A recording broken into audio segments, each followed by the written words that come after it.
Hey guys, before we jump into this episode, I have a very exciting announcement to make. So I am merging Oh Crap Potty Training with my other podcast, Oh Crap Parenting. I find more and more on this podcast, if you've been listening, that I keep referring to other episodes on my parenting podcast, and I've decided to merge them. So that way it's all in one place. You can decide if you're going to listen to potty training or parenting. What this will look like. After this episode, episode 95, Preparing Your Child for Beginning Potty Training, this podcast will have no new episodes. All the old episodes will stay exactly on this channel, exactly as they are. So you can reference them. You can go back to them anytime you need to. From after this episode, it will be merged with Oh Crap Parenting. And we will put a link in the show notes because we may be changing the name slightly to like Jamie Glowacki or Oh Crap with Jamie, something like that. It may not stay the same. And I'm going to make it really easy. If you are only looking for potty training content, you can just read the show. I'm going to title the shows very clearly, Potty Training or Parenting. And I hope you'll listen to the parenting because potty training doesn't happen in a vacuum. And a lot of the issues that start to arise in potty training really can be parenting related. So it makes more sense for you to have access to all of them, all kind of in one spot.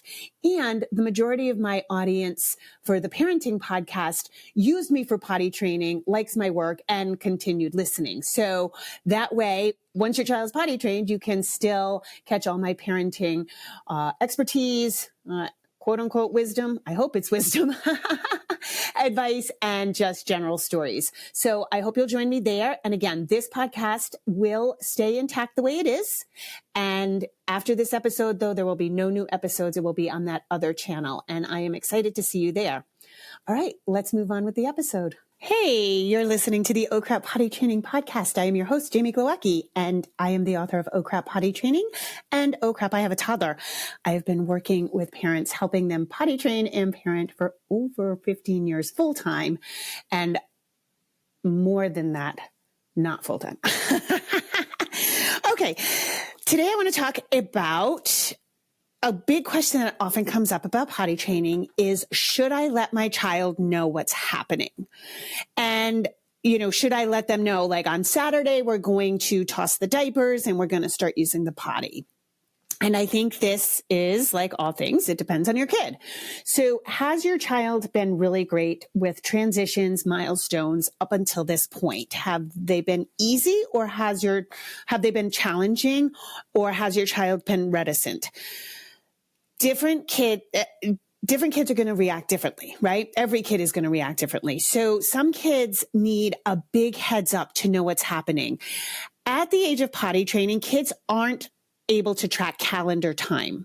And you can tell me that your kid does, and unless your child is Mensa, I'm going to tell you, no, they don't track calendar time. They may act like they do, but they don't. So it does, though, help to have a visual, like a calendar. And especially if you do a calendar, like, I don't know, on the fridge where like you mark off the days, if your child's used to doing that, you can definitely maybe give them a calendar countdown. Some kids need that big lead up. They really need to get used to the idea. But for other kids, they're highly anxious, and lead up just gives them more time to get anxious about it.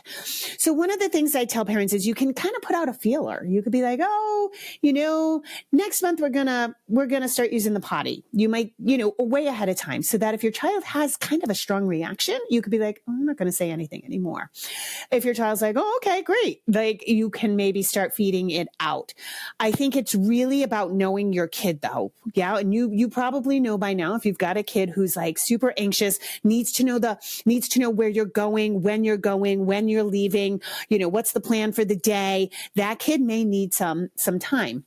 But I want to talk about another particular little nuance that has been happening lately for some clients, which is the parents emphasize giving up diapers rather than using the potty. And I think that's a good thing. I say that in my book because I think giving up diapers is sometimes easier than using the potty, right? It's like, oh, we'll say bye to diapers. But what we're seeing more and more is kids are oddly attached to their diapers. And I say this throughout my book, and I say this throughout this podcast. We have to take it from the kid's point of view. They've had a diaper on most often before their first feeding. So this becomes a big security blanket. It is also mostly because of the power of the wicking power of diapers, disposable diapers.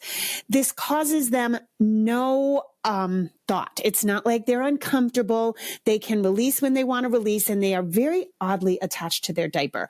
I think when we start potty training, we as parents know the benefits. We're like, yeah, you're not going to have pee and poop or against your butt. Like, you'll get to use the potty. Like, we know, and we think it's going to be a very natural thing.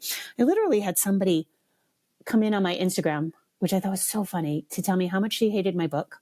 She's a child, trauma, all these things. And that it's a natural process and all kids will just, will potty train. And I was like, dude, you are so wrong. You are so wrong. Like, I keep saying this on this podcast. I have 6-year-olds who are delaying kindergarten. Parents are delaying kindergarten because they don't feel their kids ready to be potty trained. So no, it isn't natural, because what's happening is mostly because of the disposable diapers, right? The kids are not inconvenienced at all. Their butt's not any bigger. Their mobility is not inhibited like cloth diapers. They don't feel the wetness. And please, please, please, please, please don't buy disposable diapers that change colors or temperature when the child pees. Like, the chemicals that would be so close to your child's genitals cannot be good for them. So if you feel like you want to go that route, just buy some cloth diapers. Like, then they feel the wetness. But what I think parents naturally assume, like, oh, they'll just this is a great thing. They can't wait to do this too. But nothing could be further from the truth. Most times these kids really don't want to give up their diaper. They're attached to it. And I use it much like a security blanket. Yeah. And this is why I think it's really challenging to try to potty train using pull-ups or not having consistency, like not feeling confident that you can just rip the Band-Aid off. And so you keep the child diapered and then ask them to use the potty. And I think that's just really hard. I think that'd be like when your child has a pacifier and we're trying to get rid of the pacifier. I think it's just really challenging to be like, well, you can have the pacifier sometimes, but not here. Like, imagine being 2 or 3. Like, that's so arbitrary. They don't understand that it's like, oh, okay, it's only at this time or only at that time. It's like, it just is you kind of taking their comfort and eking it out. So we do know with things like the pacifier, it's really best done cold turkey, right? We give it away, however you handle the pacifier. I've done episodes on that. But what you can't do is say, like, you can have it an hour a day. That doesn't really work for a little kid who doesn't understand time, right? And so that's what makes potty training so challenging when you try to do it with a diaper, is you're like, okay, you can use the thing that's made for peeing and pooping in, but don't. And so it messes with their little minds, and it just takes so much longer. I want you to be done with potty training. And it's not about your comfort, but like it's a milestone that needs your attention. And if you're giving it attention, some of the time for a year, it's still just taking your attention. It's on your brain all the time. So I want you to be past that. That's why I really advocate for rip the Band-Aid off, which sounds harsh, but it's more like immersion. We know we learn languages better by immersion. If you take an hour of Spanish a week and never speak it outside, of your Spanish class, you're probably not going to ever get it. If you go in a Spanish immersion program where that's all you're doing, of course you're going to pick it up easier, right? So, but back to the language. So a lot of parents are like, oh, we're going to say goodbye to diapers. And then they're having a really strong reaction. And the child's like, no, I'm not going to, I want my diaper. I want to poop in my diaper. I want to pee in my diaper. And so then the parents are kind of like screwed. They're like backed into a corner. So I think it's far better if your child is saying those things, just drop that language and just say, okay, well, we'll start using the potty on Saturday. No big deal. Whatever, that's fine. And so that can help, like using the positive language instead of the negative language that is like making your child react. In that same vein is the child who says, I'll use the potty when I'm 3, or I'll poop in the potty when I'm 4. This is really I've seen this work both ways. So I have had parents say like, oh, they said they would use the potty when they were 3. The day they turned 3, they started using the potty. But typically I don't see it happen like that. Like 3 comes and then the child's like, no, I'm not doing it. So I think if your child is old enough to articulate, I'm going to do it at a later date. I think they're definitely old enough to be capable of potty training. So then it's on you. You pick the date. I think it's risky business negotiating with a toddler about when they start anything. It'd be like going to school. Well, I'm going to go to school when I'm 4. Chances are they're not going to turn 4 on the day they start school. And then things get wonky. So I don't think that's a good idea to follow your child's lead, because it can extend out potty training until all of a sudden you find yourself one of these parents who has a 6-year-old who it cannot start kindergarten because they're not potty trained. So I really advise against following children's leads like that. I have, again, heard of a rare case where the kid's like, oh, okay, I'm 3 now, I'm going to use the potty, but it's been very, very rare. I also think it's worth kind of checking in with yourself on what you're clumping in. One of the things I always say is we don't want to emphasize, oh, you'll be a big, you want to be a big girl and use the potty. Using the potty is for big girls. Diapers are for babies. I don't think that's great, especially if the child has a younger sibling, because babies have it made. Babies don't have to do anything and they get all the attention, right? Like when we look at it from a toddler's point of view, like why should they work on any skills? All that baby's got to do is cry and everybody fusses over it. So your toddler's like, what the hell?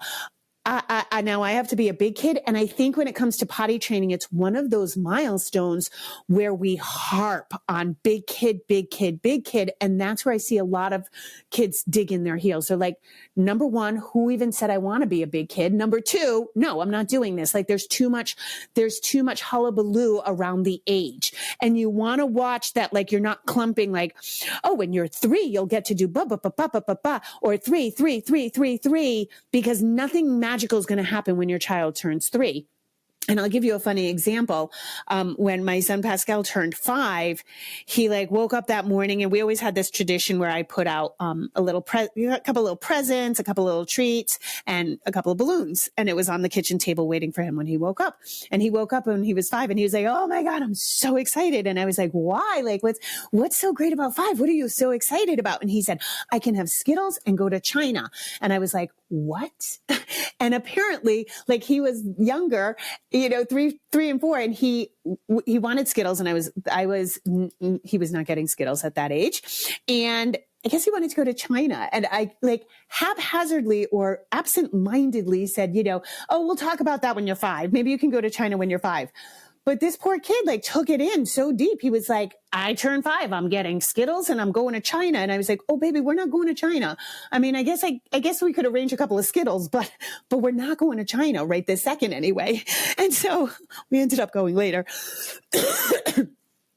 When he was 9, but be careful, because they're listening to these things. So what might be happening if your child says, I'll do that when I'm 3, it may be that you're putting unconsciously and unwittingly, oh, when you're 3, you can do that. Or when you're 3, you can help me bake cookies, or when you're 3, this, that, and the other thing, because they'll take it in and they may be parroting that. But again, I don't think it's a good idea, because your child they're repeating that because of some reason. They do not know.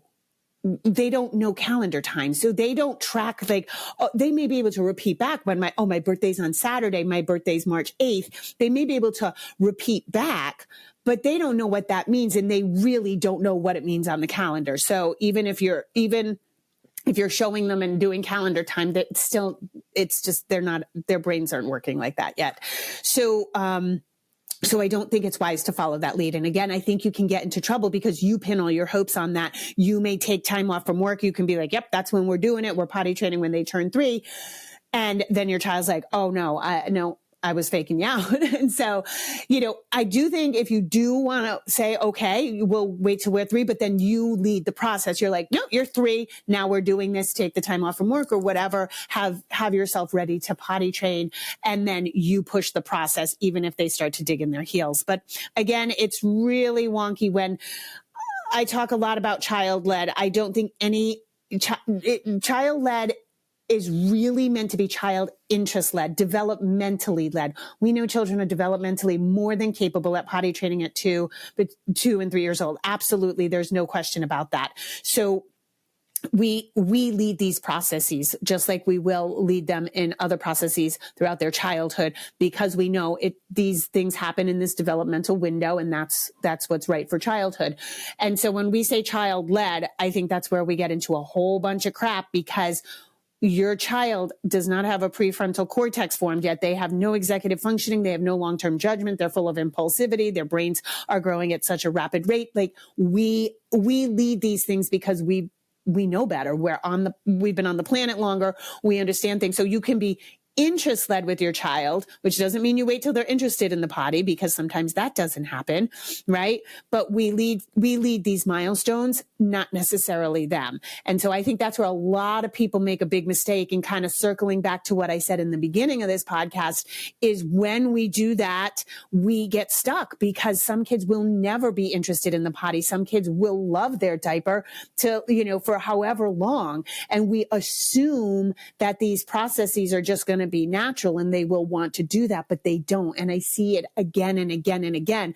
If I didn't see it, I wouldn't say it. I'm not out here trying to scare people. I'm out here. I see a larger scope than you probably see in your parenting community. And so part of my job is warning people of the dangers that I see so that you don't fall into those same pitfalls. All right. That's all I have for today. As always, I appreciate you guys listening, and rock on and have a beautiful day.